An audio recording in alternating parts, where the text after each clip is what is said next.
Hi, I'm Dr. Michael Wilmink. I work for OSNA, and I work at the AOA's division of OSNA. I grew up in Vancouver, came down to UCLA for my regular undergraduate education, then went back to Vancouver for medical school and residency.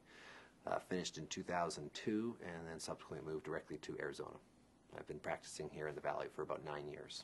I'm a Canadian Royal College certified orthopedic surgeon, and then in 2004 I became an American board certified orthopedic surgeon. Something that we've begun to diagnose recently is rotator cuff disease of the hip, and this is when patients have tears of the gluteus medius and minimus tendons at their insertion point into the greater trochanter. What this results in is pain around the hip and especially weakness. And if you examine them, they'll have a very positive Trendelenburg sign because they have very much weakness in terms of abduction of the hip.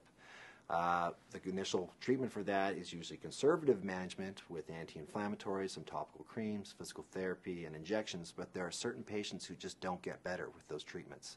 Those patients need to go on to have an MRI where we could diagnose these tears, and then management can then go on to be such things as injections or further therapy, or occasionally we'll treat these patients arthroscopically for debridement, or some patients actually require repair of the abductor muscles.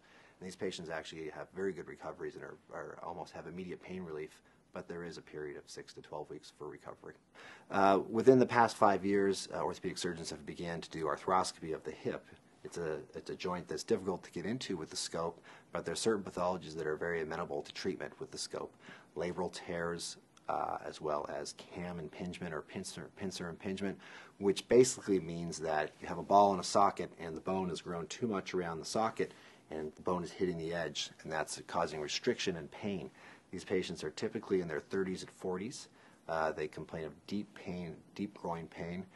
These patients typically do quite well after these minimally invasive surgeries and get back to full function, and part of why we're treating this disease is to hopefully prevent arthritis in the long term.